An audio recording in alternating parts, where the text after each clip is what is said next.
They checked his weight. Oh my gosh, y'all, just when you think everything is just gonna progress and go forward,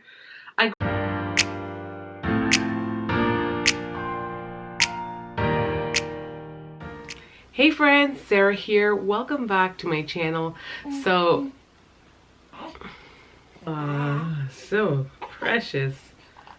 Oh, so precious. Let me guess. You want boob? Is that what you want? Yes, it's probably what you want. Hey friends, Sarah here. Welcome back to my channel. Today I wanted to bring you guys baby's 2-week update.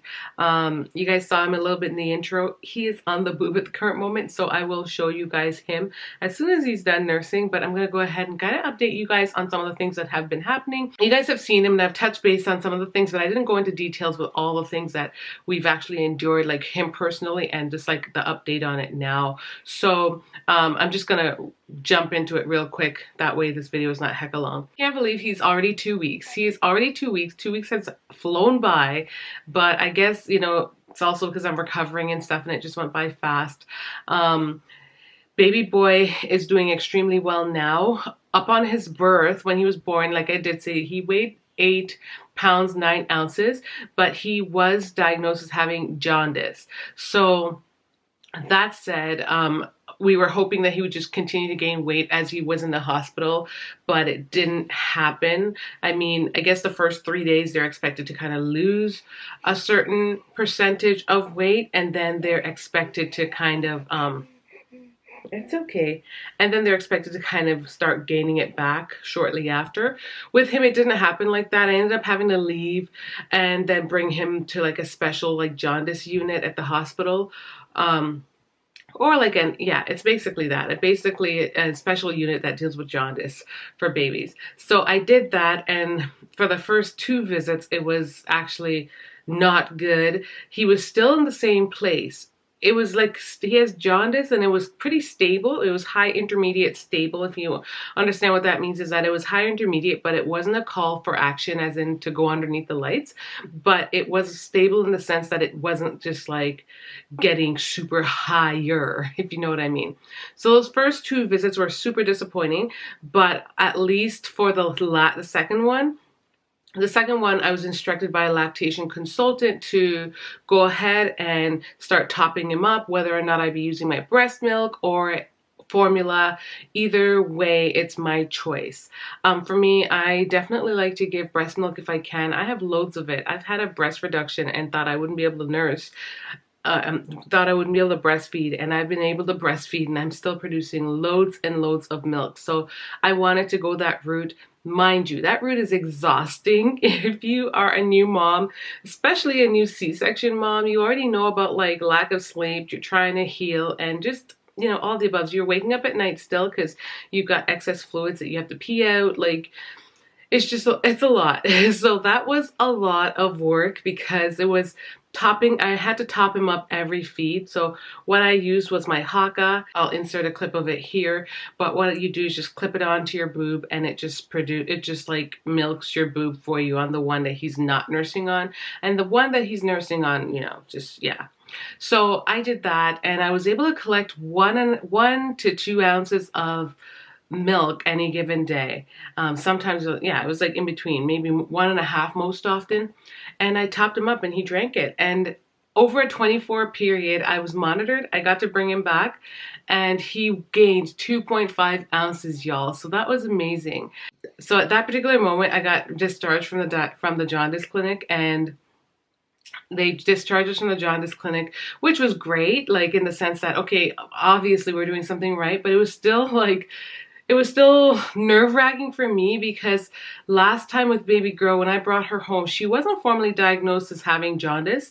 Nothing in particular was said to us. However, when I brought her home, at some point or another, one night, like I'm trying to wake her up for feeding and she wouldn't wake. She was limp and lethargic, and I basically had to rush her to the emergency hospital, to the emergency room, and we ended up spending 2 nights in the hospital because she was dehydrated. So that kind of stuff scared me. And it's not that I didn't have enough milk, it's not that I wasn't producing enough, it's like a combination of whether or not she had a little bit of jaundice and that wasn't said. Also, if she wasn't latching on completely right at the beginning. Yeah, I don't know. It's just like a series of things. So that kind of psyched me out for baby boy. I knew that I was like so nerve-wracked. I'm like, okay, that's great. I'm being sent home now, but how do I know if I'm giving him enough? How do I know if that he is going to be, okay, and I just won't wind up in the same scenario that I did last time? So eventually I came home, I booked an appointment, I went to my doctor, and they checked his weight. Oh my gosh, y'all, just when you think everything is just gonna progress and go forward, I go to the doctor, right? And I'm expecting like the scale to improve because I was still topping him up at this point. I topped him up for a total of like 3 days. But when I went to the clinic, I was kind of just expecting that the number on the scale was just gonna be, improving. However, there's like such a discrepancy between the scales that there are discrepancy between scales, and that can show a completely different number as well. And so the doctor and I were saying, oh, perhaps that was the issue, why there was such a huge discrepancy between the number that I thought he was at the hospital and then the number that we're getting here. Secondly, when we left the hospital, hubby and I, they never gave us anything indicating that his pounds. It was just like, oh, he gained 2 ounces. And the numbers to us, being like sleep deprived parents at this point, it was just so off because we just weren't getting enough sleep. We're overwhelmed with him, having jaundice and just all of the works that it was just a lot. Anyways, fast forwarding to his 2-week appointment, that was this morning, and he has gained a lot of weight. Like, he is back up past birth weight. So like I said, he weighed 8'9" at birth, and now he's at 9 pounds 2 ounces, which is fantastic. I'm so pleased because, like I said, I did it all via breast milk. I only topped him up 3 days, so the rest of the time is just him nursing as per usual. And yeah, that went really well. Just gave me peace of mind, and now I feel just good knowing that he's where he needs to be. I kind of had the idea because he had a lot of pee and poopy diapers, so that is like a good indication if your baby's jaundice and you're trying to get rid of it, and you're trying to help him or her gain weight. Peeing and pooping is oh, he's smiling. He's okay, that's not smiling. Peeing and pooping is a strong indicator that they're getting lots and lots of fluid. So that was really good. Also today I got like another diagnosis. So I noticed a bit of white on his tongue from earlier, and I thought it was just like regular baby milk tongue, but it turns out to be thrush, which I didn't know. I wasn't aware that that's what it was.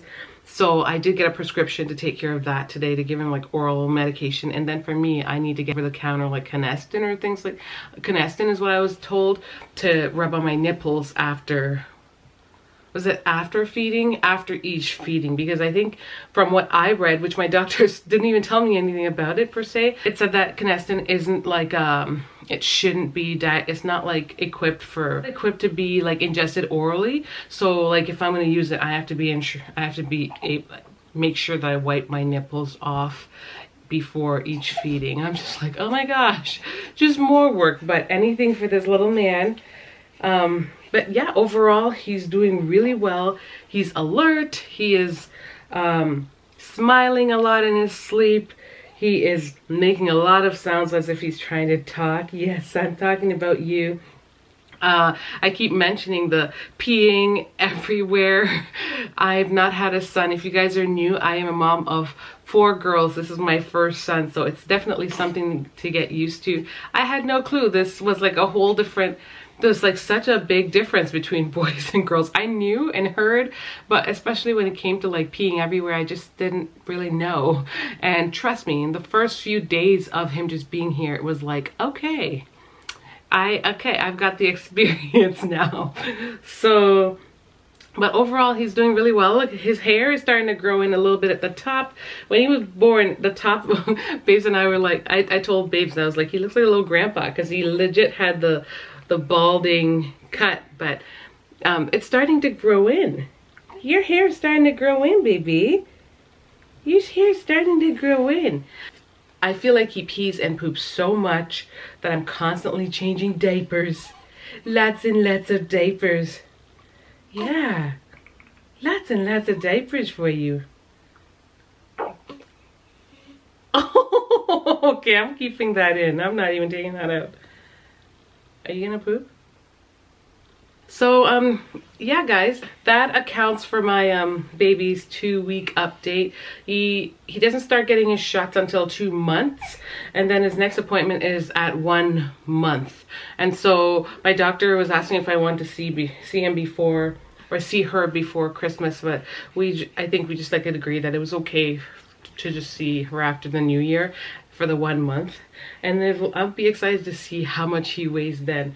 I can't believe how tall he is. He's above the 50 percentile for both height and weight now, which is good given that he has... Are you gonna just shoot through my video? How are you gonna just do stuff like this? Yeah, that's where we're at, guys. Thank you, guys. Hope you guys... Okay. This is a good sign, that a good cue that it's time to go. Thank you so much for watching. Hope you enjoyed today's video, and until next time, y'all. Bye. Say bye-bye.